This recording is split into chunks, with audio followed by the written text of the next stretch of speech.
morning, dear students.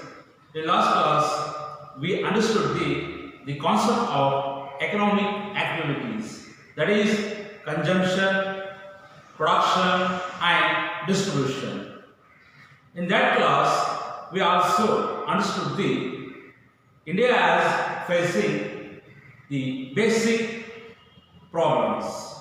In today's class, we are going to understanding the statistics in economics, and also we can be understanding the meaning of statistics in singular sense and plural sense.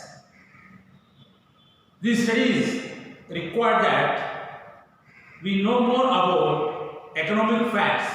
Such economic facts are also known as economic data.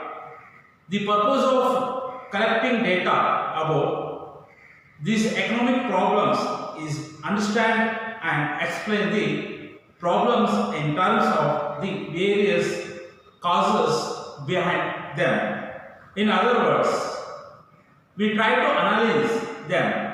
For example, when we analyze the hardship of poverty, we try to explain it in the terms of the various factors such as unemployment, low productivity of the people, backward technology, increasing populations, etc. What do you mean by statistics? Here we can classification of statistics in two parts, the singular meaning and plural meaning. In plural sense, a systematic collection of numerical facts, it is called a plural statistics. Once again, I repeat the plural sense of statistics. A systematic collection of the numerical facts, it is called plural statistics. And singular sense, statistics deals with the collection, analysis, interpretation and presentation of numerical data. Once again, I repeat the meaning of singular statistics. In singular sense, statistics deals with the collection, analysis, interpretation and presentation of numerical data. It is called singular statistics. Here we are concerned with data from the field of economics. Most economics data are quantitative. For example, a statement in Economics Act, the production of rice in India has increased from 39.58 million tons in the year 1974-75 to 106.5 million tons in the year 2013-14. Is a quantitative data.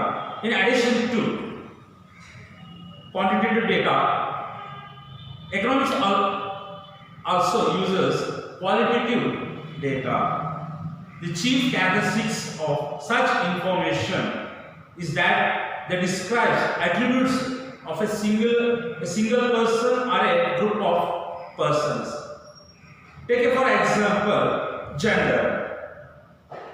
Gender distinguishes a person as man or woman, boy or girl, better or worse, healthy or unhealthy, skilled or unskilled, educated or uneducated, like this.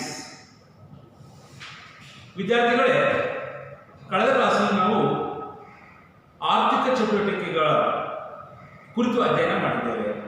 ಅಲ್ಲಿ ಅನುಭೋಗ, ಉತ್ಪಾದನೆ ಮತ್ತು ವಿತರಣೆ. ಅದೇ ರೀತಿ ಆ ಒಂದು ತರಗತಿಯಲ್ಲಿ ನಾವು ಭಾರತ ಎದುರಿಸುತ್ತಿರುವ ಸಮಸ್ಯೆಗಳ ಕುರಿತು ಬಗ್ಗೆ ಸಂಕ್ಷಿಪ್ತವಾಗಿ ತಿಳಿದುಕೊಂಡಿದ್ದೇವೆ. ಇಂದಿನ ತರಗತಿಯಲ್ಲಿ ನಾವು ಅರ್ಥಶಾಸ್ತ್ರದಲ್ಲಿ ಸಂಖ್ಯಾಶಾಸ್ತ್ರ ಸಂಖ್ಯಾಶಾಸ್ತ್ರ, ಅರ್ಥಶಾಸ್ತ್ರದಲ್ಲಿ ಸಂಖ್ಯಾಶಾಸ್ತ್ರ. ಈ ಒಂದು ಕಾನ್ಸೆಪ್ಟ್ ಕುರಿತು ನಾವಿಲ್ಲಿ ಅಧ್ಯಯನ ಮಾಡೋಣ. ನೋಡ್ರಿ, ಕಳೆದ ಕ್ಲಾಸ್ ನಾನು ಹೇಳಿದ್ದೀನಿ, ಒಂದು ದೇಶ ಎದುರಿಸುತ್ತಿರುವ ಮೂಲಭೂತ ಸಮಸ್ಯೆಗಳ ಸಂಬಂಧಪಟ್ಟ ವಿಶೇಷ ಅಧ್ಯಯನಗಳ ಬಗ್ಗೆ ನಿಮಗೆ ತಿಳಿಸಿಕೊಡಲಾಗಿದೆ. ಈ ಅಧ್ಯಯನಗಳಿಗೆ ನಾವೇನು ಕರಿತೀವಿ ಅಂದರೆ ಆರ್ಥಿಕ ಸಂಗತಿಗಳ ಸಾಂಖ್ಯಿಕ ರೂಪದ ಅಂತ ಕರಿತೇವೆ. ಅಂದರೆ ಆರ್ಥಿಕ ಸಂಗತಿಗಳು, ಎಕನಾಮಿಕ್ ಥಿಂಗ್ಸ್, ಆರ್ಥಿಕ ಸಂಗತಿಗಳಂತ ಕರಿತೇವೆ. ಮುಂದುವರೆದು ಅದನ್ನು ದತ್ತಾಂಶ ಅಂತ ಕರಿತೇವೆ, ಅದನ್ನು ದತ್ತಾಂಶ ಎಂದು ಕರೆಯುತ್ತೇವೆ. ಈ ಆರ್ಥಿಕ ಸಮಸ್ಯೆಗಳ ಬಗೆಗಿನ ದತ್ತಾಂಶ ಸಂಗ್ರಹಣೆಯ ಉದ್ದೇಶ ಏನು, ಅವುಗಳ ಹಿಂದಿರುವ ವಿವಿಧ ಕಾರಣಗಳನ್ನು ಅರ್ಥ ಮಾಡಿಕೊಳ್ಳುವುದು ಮತ್ತು ವಿವರಿಸುವುದಾಗಿದೆ. ನೋಡ್ರಿ, ಇಲ್ಲಿ ಆರ್ಥಿಕ ಸಮಸ್ಯೆಗಳ ಬಗೆಗಿನ ದತ್ತಾಂಶ ಸಂಗ್ರಹಣೆಯ ಉದ್ದೇಶ ಏನಂದ್ರೆ ಅವುಗಳ ಹಿಂದಿರುವ ಕಾರಣಗಳನ್ನು ಅರ್ಥ ಮಾಡಿಕೊಳ್ಳುವುದು ಮತ್ತು ವಿವರಿಸುವುದಾಗಿದೆ. ಅಂದರೆ ನಾವು ಇಲ್ಲಿ ಅವುಗಳನ್ನು ವಿಶ್ಲೇಷಿಸಲು ಪ್ರಯತ್ನಿಸುತ್ತೇವೆ. ಈಗ ಉದಾಹರಣೆ, ಬಡತನವನ್ನು ಉದಾಹರಣೆ ತೆಗೆದುಕೊಳ್ಳೋಣ. ಬಡತನ ನೋಡ್ರಿ, ಈ ಬಡತನದ ಸಮಸ್ಯೆಯನ್ನ ವಿಶ್ಲೇಷಿಸುವ ಸಂದರ್ಭದಲ್ಲಿ ನಾವು ಕೆಲವೊಂದು ಅಂಶಗಳನ್ನು ಪರಿಗಣಿಸ್ತೇವೆ. ಕಾರಣಗಳು, ಬಡತನಕ್ಕೆ ಏನು ಕಾರಣಗಳಿದಾವ? ಅನಕ್ಷರತೆ ಮೊದಲನೇ ಕಾರಣ ಆಗ್ತದೆ, ನಿರುದ್ಯೋಗ, ಕಡಿಮೆ ಉತ್ಪಾದಕತೆ, ಹಿಂದುಳಿದ ತಂತ್ರಜ್ಞಾನ, ಅನೇಕ ಕಾರಣಗಳು ಬರ್ತವೆ ಬಡತನ. ಈ ರೀತಿ ನಾವು ಅವುಗಳನ್ನು ವಿಶ್ಲೇಷಿಸಲು ಪ್ರಯತ್ನಿಸುತ್ತೇವೆ. ಅದೇ ರೀತಿಯಲ್ಲಿ ಸಂಖ್ಯಾಶಾಸ್ತ್ರ ಎಂದರೇನು? What you mean by statistics? ನೋಡ್ರಿ, ನಮ್ಮ ಒಂದು ದೈನಂದಿನ ಭಾಷೆಯಲ್ಲಿ ಸಂಖ್ಯಾಶಾಸ್ತ್ರ ಎಂಬ ಪದವನ್ನು ಎರಡು ವಿಭಿನ್ನ ಅರ್ಥದಲ್ಲಿ ನಾವು ಏನು ಮಾಡ್ತೇವೆ, ಬಳಸ್ತೇವೆ. ಅದನ್ನು ನಾವು ಕರಿತೀವಿ ಏಕವಚನ ಸಂಖ್ಯಾಶಾಸ್ತ್ರ ಮತ್ತು ಬಹುವಚನ ಸಂಖ್ಯಾಶಾಸ್ತ್ರ ಎಂದು ಅವುಗಳನ್ನು ತಿಳ್ಕೊಳ್ತೇವೆ.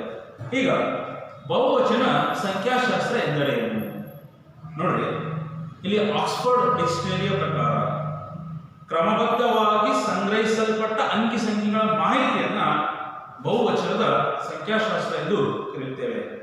ಕ್ರಮಬದ್ಧವಾಗಿ ಸಂಗ್ರಹಿಸಲ್ಪಟ್ಟ ಅಂಕಿ ಸಂಖ್ಯೆಗಳ ಮಾಹಿತಿಯನ್ನ ಬಹುವಚನದ ಸಂಖ್ಯಾಶಾಸ್ತ್ರ ಎಂದು ಕರೆಯಲಾಗುತ್ತದೆ.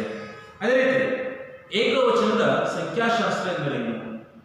ನೋಡ್ರಿ, ಸಂಖ್ಯಾರೂಪದ ದತ್ತಾಂಶಗಳನ್ನು ಸಂಗ್ರಹಿಸುವ, ಅವುಗಳನ್ನು ವರ್ಗೀಕರಿಸುವ ಮತ್ತು ಸಂಖ್ಯಾಶಾಸ್ತ್ರವನ್ನು ಬಳಸುವ ವಿಜ್ಞಾನ ಎಂದು ಕರೆಯಲಾಗುತ್ತದೆ. ಇಲ್ಲಿ ಏಕವಚನದ ಸಂಖ್ಯಾಶಾಸ್ತ್ರ ಎಂದರೆ ಸಂಖ್ಯಾರೂಪದ ದತ್ತಾಂಶಗಳನ್ನು ಸಂಗ್ರಹಿಸುವ. ನಿಮ್ಗೆ ಗೊತ್ತೇ ಇದೆ, ಅಂಕಿ ಸಂಖ್ಯೆಗಳು ಸರಳವಾಗಿ 1, 2, 3, 4 ಈ ರೀತಿಯ ಅದೇನೇ ಇದೆ. ಸಂಖ್ಯಾರೂಪದ ದತ್ತಾಂಶಗಳನ್ನು ಸಂಗ್ರಹಿಸುವ, ಅವುಗಳನ್ನು ವರ್ಗೀಕರಿಸುವ ಮತ್ತು ಸಂಖ್ಯಾಶಾಸ್ತ್ರವನ್ನು ಬಳಸುವ ವಿಜ್ಞಾನ ಎಂದು ಕರೆಯಲಾಗುತ್ತದೆ. ಇದು ಏಕವಚನದ ಸಂಖ್ಯಾಶಾಸ್ತ್ರ. ಈ ರೀತಿ ಏಕವಚನ ಸಂಖ್ಯಾಶಾಸ್ತ್ರ ಮತ್ತು ಬಹುವಚನ ಸಂಖ್ಯಾಶಾಸ್ತ್ರವನ್ನು ನೀವು ತಿಳಿದುಕೊಂಡಿರಿ. ನೀವು ಪರೀಕ್ಷೆಯಲ್ಲಿ 1 ಮಾರ್ಕ್ಸಿಗೆ ಕೇಳಲಾಗ್ತದೆ. ಬಹುವಚನ ಸಂಖ್ಯಾಶಾಸ್ತ್ರ ಎಂದರೇನು ಅಥವಾ ಏಕವಚನ ಸಂಖ್ಯಾಶಾಸ್ತ್ರ ಎಂದರೇನು ಕೇಳಲಾಗ್ತದೆ. ಇಲ್ಲಿ ದತ್ತಾಂಶ, ಡೇಟಾ, ದತ್ತಾಂಶ ಅಥವಾ ಸಂಖ್ಯಾಶಾಸ್ತ್ರ ಎಂದರೆ ಅರ್ಥಶಾಸ್ತ್ರದಲ್ಲಿ ಬಳಸುವ ಪರಿಮಾಣಾತ್ಮಕ ಮತ್ತು ಗುಣಾತ್ಮಕ ಸಂಗತಿಗಳು ಎರಡೂ ಆಗಿರುತ್ತವೆ. ನೋಡ್ರಿ, ದತ್ತಾಂಶ ಅಥವಾ ಸಂಖ್ಯಾಶಾಸ್ತ್ರ ಎಂದರೆ ಅರ್ಥಶಾಸ್ತ್ರದಲ್ಲಿ ಬಳಸುವ ಪರಿಮಾಣಾತ್ಮಕ ಮತ್ತು ಗುಣಾತ್ಮಕ ಸಂಗತಿಗಳೆರಡೂ ಆಗುತ್ತವೆ. ಈಗ ಉದಾಹರಣೆ, ಅರ್ಥಶಾಸ್ತ್ರದಲ್ಲಿ ಒಂದು ಹೇಳಿಕೆಯನ್ನು ನಾವು ಗಮನಿಸೋಣ. ಈಗ ಒಂದು ಅರ್ಥಶಾಸ್ತ್ರದಲ್ಲಿ ಒಂದು ಹೇಳಿಕೆಯನ್ನು ಕೊಡಲಾಗಿದೆ, ಸ್ಟೇಟ್ಮೆಂಟ್ ಅಂತ ಕರಿತೀವಿ ನಾವು. ಯಾವ ಸ್ಟೇಟ್ಮೆಂಟ್ ಏನಿದೆ? ಭಾರತದಲ್ಲಿ ಅಕ್ಕಿ ಉತ್ಪನ್ನವು 1974-75ರಲ್ಲಿ 39.58 ಮಿಲಿಯನ್ ಟನ್ಗಳಿಂದ 1984-85ರಲ್ಲಿ ಅದು 58.64 ಮಿಲಿಯನ್ ಟನ್ಗೆ ಹೆಚ್ಚಾಗುತ್ತದೆ. ನೋಡ್ರಿ, ಮತ್ತೊಂದು ಸಲ ಆ ಸ್ಟೇಟ್ಮೆಂಟ್ ಅನ್ನು ನಾವಿಲ್ಲಿ ತಿಳ್ಕೊಳ್ಳೋಣ. ಭಾರತದಲ್ಲಿ ಅಕ್ಕಿ ಉತ್ಪಾದನೆಯು 1974-75ರಲ್ಲಿ 39.58 ಮಿಲಿಯನ್ ಟನ್ 39.58 ಮಿಲಿಯನ್ ಟನ್ಗಳಿಂದ 1984-85ರಲ್ಲಿ ಇಲ್ಲಿಗೆ ಕರೆಕ್ಷನ್ಸ್ ಇದೆ. ಇಂಗ್ಲಿಷ್ ಮೀಡಿಯಂ ಬುಕ್ನಲ್ಲಿ 2013-14 ಕೊಟ್ಟಿದ್ದಾರೆ. ಕನ್ನಡ ಮೀಡಿಯಂ ಬುಕ್ನಲ್ಲಿ 1984 85 ಕೊಟ್ಟಿದ್ದಾನೆ. ಇಲ್ಲಿ 1984-85ರಲ್ಲಿ ಎಷ್ಟಾಗ್ತದೆ ಅಂದರೆ 58.64 ಮಿಲಿಯನ್ ಟನ್ ಆಗ್ತದೆ ಇರಲಿ. ಇದನ್ನು ನಾವು ತೆಗೆದುಕೊಳ್ಳೋಣ. ಈಗ ಈ ಒಂದು ಸ್ಟೇಟ್ಮೆಂಟ್ ಅನ್ನು ಗಮನಿಸೋಣ. ಈಗ ನೋಡಿ, ಭಾರತದಲ್ಲಿ ಅಕ್ಕಿ ಉತ್ಪಾದನೆ ಇದೆ. ಇಲ್ಲಿ 1974-75ರಲ್ಲಿ ಎಷ್ಟಾಗ್ತದೆ ಅಂದರೆ 39.58 ಮಿಲಿಯನ್ ಟನ್ಗಳಿಂದ 2013-14ರಲ್ಲಿ 106 ಮಿಲಿಯನ್ ಟನ್ಗೆ ಹೆಚ್ಚಳ ಆಯಿತು. ಇಲ್ಲಿ ಈ ದತ್ತಾಂಶವನ್ನು ಗಮನಿಸಿ. 39.58 ಮಿಲಿಯನ್ ಟನ್ ಮತ್ತು 100.5 ಮಿಲಿಯನ್ ಟನ್. ಇದನ್ನು ನಾವು ಏನು ಕರಿತೀವಿ ಅಂದರೆ ದತ್ತಾಂಶ ಅಂತ ಕರಿತೇವೆ. ಇದು 39.58 ಮತ್ತು 106.5 ಮಿಲಿಯನ್ ಟನ್ ಏನಿದೆ ಇದು ಇಟ್ ಇಸ್ ಕಾಲ್ಡ್ ಡೇಟಾ. ಇದನ್ನು ನಾವೇನಿದ್ರಿ ದತ್ತಾಂಶ ಎಂದು ಕರೆಯುತ್ತೇವೆ. ಮತ್ತು ಇಲ್ಲಿ 1974-75 ಮತ್ತು 2013-14 ಇದು ಈ ಎರಡು ಅವಧಿಗಳಲ್ಲಿ ಭಾರತ ದೇಶದಲ್ಲಿ ಉತ್ಪಾದನೆಯಾದ ಅಕ್ಕಿಯ ಪ್ರಮಾಣವನ್ನು ತಿಳಿಸಿಕೊಡುತ್ತದೆ. ಇದು ಅಂದರೆ ಒಂದು ಉದಾಹರಣೆ, ಪರಿಮಾಣಾತ್ಮಕ ದತ್ತಾಂಶಕ್ಕೆ ಇದು ಉದಾಹರಣೆ. It is example of A quantitative data. ಇಲ್ಲಿ ಪರಿಮಾಣಾತ್ಮಕ ದತ್ತಾಂಶದ ಜೊತೆಗೆ ಅರ್ಥಶಾಸ್ತ್ರವು ಗುಣಾತ್ಮಕ ದತ್ತಾಂಶವನ್ನು ಬಳಸ್ತದೆ. ನೋಡಿ, ಆ ಅರ್ಥಶಾಸ್ತ್ರದಲ್ಲಿ ಈಗಾಗಲೇ ಹೇಳಿದೆ ನಿಮಗೆ, ಪರಿಮಾಣಾತ್ಮಕ ದತ್ತಾಂಶವನ್ನು ಬಳಸಲಾಗ್ತದೆ, ಅದರ ಜೊತೆಗೆ ಗುಣಾತ್ಮಕ ದತ್ತಾಂಶವನ್ನು ಬಳಸಲಾಗ್ತದೆ. In economics quantitative datas and qualitative datas are also uses. ಅಂದರೆ ಈ ಎರಡನ್ನು ನಾವು ಇಲ್ಲಿ ಬಳಸ್ತೇವೆ. ಪರಿಮಾಣಾತ್ಮಕ ದತ್ತಾಂಶ ಅಂದರೆ ಅಂಕಿ ಸಂಖ್ಯೆಗಳನ್ನು ಬಳಸಿಕೊಂಡು ಆ ದತ್ತಾಂಶಗಳನ್ನು ನಾವು ಅಧ್ಯಯನ ಮಾಡುತ್ತೇವೆ. ಆದರೆ ಗುಣಾತ್ಮಕ ದತ್ತಾಂಶ ಅದರ ತದ್ವಿರುದ್ಧವಾಗಿರುತ್ತದೆ. ಇಲ್ಲಿ ಗುಣಾತ್ಮಕ ದತ್ತಾಂಶ ಇದರ ಮುಖ್ಯ ಲಕ್ಷಣಗಳೇನೆಂದರೆ ಇದು ಒಬ್ಬ ವ್ಯಕ್ತಿ ಅಥವಾ ವ್ಯಕ್ತಿಗಳ ಸಮೂಹ ಅದರ ಲಕ್ಷಣಗಳನ್ನು ತಿಳಿಸ್ತದೆ. ಅಂದರೆ ಇದು ಗುಣಾತ್ಮಕ ಅಂದರೆ ಒಬ್ಬ ವ್ಯಕ್ತಿ ಅಥವಾ ವ್ಯಕ್ತಿಯ ಗುಂಪು ಅಥವಾ ಸಮೂಹದ ಲಕ್ಷಣಗಳನ್ನು ತಿಳಿಸುತ್ತದೆ.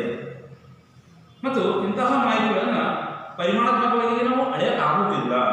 ಅದರ ಜೊತೆಗೆ ಲಕ್ಷಣಗಳ ಆಧಾರದ ಮೇಲೆ, ಗುಣಲಕ್ಷಣಗಳು ಅಂದರೆ ಮಾನವನ ಗುಣಲಕ್ಷಣಗಳ ಆಧಾರದ ಮೇಲೆ ಅವುಗಳನ್ನು ಮಾಡ್ತೇವೆ, ನಾವು ಮಾಪನ ಮಾಡುತ್ತೇವೆ. ಇಲ್ಲಿ ಉದಾಹರಣೆ ನೋಡಿ, ಈಗ ನಾವು ಲಿಂಗವನ್ನು ತೆಗೆದುಕೊಳ್ಳೋಣ, ಜೆಂಡರ್. ಈಗ ಪುರುಷ ಮತ್ತು ಮಹಿಳೆ, ಇಲ್ಲಿ ಏನು ನಮ್ಗೆ ತಿಳಿಸ್ಕೊಡ್ತದ? ಗುಣಾತ್ಮಕ ಸಂಗತಿ. ಪುರುಷ ಮತ್ತು ಮಹಿಳೆ ಲಿಂಗದ ಆಧಾರದ ಮೇಲೆ, ಹುಡುಗ ಮತ್ತು ಹುಡುಗಿ, ಉತ್ತಮ ಮತ್ತು ಕೆಟ್ಟದ್ದು. ಅದೇ ರೀತಿ ಇನ್ನೂ ಅನೇಕ ಉದಾಹರಣೆಗಳು ಬರ್ತವೆ. ಆರೋಗ್ಯವಂತ ಮತ್ತು ಅನಾರೋಗ್ಯವಂತ, ಕೌಶಲ್ಯ ಅಥವಾ ಕೌಶಲ್ಯ ರಹಿತ, ವಿದ್ಯಾವಂತ ಅಥವಾ ಅವಿದ್ಯಾವಂತ, ಮುಂದುವರೆದು ಅನೇಕ ಉದಾಹರಣೆಗಳನ್ನು ಗುಣಾತ್ಮಕ ದತ್ತಾಂಶದಲ್ಲಿ ನಾವು ಗಮನಿಸ್ತೇವೆ. ಹಾಗಾಗಿ ಇಂತಹ ಗುಣಾತ್ಮಕ ಮಾಹಿತಿಗಳು ಅಥವಾ ಅಂಕಿಅಂಶಗಳನ್ನು ಅರ್ಥಶಾಸ್ತ್ರ ಮತ್ತು ಇತರೆ ಸಾಮಾಜಿಕ ವಿಜ್ಞಾನಗಳಲ್ಲಿ ನಾವೇನು ಮಾಡ್ತೇವೆ, ಬಳಸುತ್ತೇವೆ. ಅದೇ ರೀತಿ ಇನ್ನು ಮುಂದಿನ ಒಂದು ತರಗತಿಯಲ್ಲಿ ನಾವು ಸಂಖ್ಯಾಶಾಸ್ತ್ರ ಏನನ್ನು ಮಾಡುತ್ತದೆ, ವಾಟ್ ಸ್ಟ್ಯಾಟಿಸ್ಟಿಕ್ಸ್ ಡಸ್, ಅಂದರೆ ಸರಳವಾಗಿ ಅರ್ಥಶಾಸ್ತ್ರದಲ್ಲಿ ಸಂಖ್ಯಾಶಾಸ್ತ್ರದ ಒಂದು ಮಹತ್ವ, importance of statistics in economics, ಇದರ ಮಹತ್ವ ಏನಿದೆ ಎನ್ನುವುದನ್ನು ನಾವು ಮುಂದಿನ ಒಂದು ತರಗತಿಯಲ್ಲಿ ಅಧ್ಯಯನ ಮಾಡೋಣ. ಆಮೇಲೆ ನಿಮ್ಗೆ ಏನಾದರೂ ಡೌಟ್ಸ್ ಇದ್ದರೆ ಡೈರೆಕ್ಟಾಗಿ ಕಾಂಟ್ಯಾಕ್ಟ್ ಮಾಡಿರಿ. ಆಮೇಲೆ ಇಂಪಾರ್ಟೆನ್ಸ್ ಏನಿರ್ತೋ ಅವುಗಳನ್ನು ನೀವು ನೋಟ್ ಮಾಡ್ಕೊಡಿ. ಈಗ ಇವತ್ತಿನ ತರಗತಿ ನಾನು ಹೇಳಿದ್ದೀನಿ, ಏಕವಚನದ ಸಂಖ್ಯಾಶಾಸ್ತ್ರ ಎಂದರೇನು, ಬಹುವಚನದ ಸಂಖ್ಯಾಶಾಸ್ತ್ರ ಎಂದರೇನು, ಪರಿಮಾಣಾತ್ಮಕ ದತ್ತಾಂಶ ಎಂದರೇನು, ಗುಣಾತ್ಮಕ ದತ್ತಾಂಶ ಎಂದರೇನು, ಈ ರೀತಿ ಇಂಪಾರ್ಟೆಂಟ್ ಕಾನ್ಸೆಪ್ಟ್ಗಳಿರ್ತೋ ಅವುಗಳನ್ನು ನೀವು ನೋಟ್ ಮಾಡ್ಕೋಬೇಕು. ಮತ್ತು ನಿಮ್ಗೆ ಏನಾದರೂ ಡೌಟ್ಸ್ಗಳಿದ್ದರೆ ಡೈರೆಕ್ಟಾಗಿ ನನಗೆ ಕಾಂಟ್ಯಾಕ್ಟ್ ಮಾಡಿ. ಮತ್ತು ಈಗಾಗಲೇ ನಿಮ್ಗೆ ಗೊತ್ತೇ ಇದ್ದಾರೆ, ಪ್ರತಿ ವಾರ ಈ ಪಿ ಯು ಬೋರ್ಡ್ದಲ್ಲಿ ಮಾಡತ್ತಂದರೆ ಯೂಟ್ಯೂಬ್ ಕ್ಲಾಸ್ಗಳನ್ನು ತೆಗೆದುಕೊಳ್ತಿದ್ದಾರೆ. ಅಂದರೆ ಪ್ರೀ ರೆಕಾರ್ಡೆಡ್ ಅಂತ ಇರ್ತದೆ, ಅದು ಪ್ರೀ ರೆಕಾರ್ಡೆಡ್ ವಿಡಿಯೋ. ಅಲ್ಲಿಯೂ ಸಹ ಈಗಾಗಲೇ 2ನೇ ಚಾಪ್ಟರ್ ಇವತ್ತು ಸ್ಟಾರ್ಟ್ ಮಾಡಿದ್ದಾರೆ, ದತ್ತಾಂಶಗಳ ಸಂಗ್ರಹಣೆಯ ಬಗ್ಗೆ. ನಾನು ಅದನ್ನು ನೆಕ್ಸ್ಟ್ ಕ್ಲಾಸಲ್ಲಿ ಸ್ಟಾರ್ಟ್ ಮಾಡ್ತೇನೆ. ಮತ್ತು ನಿಮ್ಗೆ ಏನಾದರೂ ಡೌಟ್ಸ್ ಇದ್ದರೆ ಡೈರೆಕ್ಟಾಗಿ ಕಾಂಟ್ಯಾಕ್ಟ್ ಮಾಡಿ, ಮತ್ತು ಅಲ್ಲಿಯೂ ಆ ವಿಡಿಯೋಗಳನ್ನು ನೋಡಿ ತಿಳ್ಕೋರಿ. ಧನ್ಯವಾದಗಳು.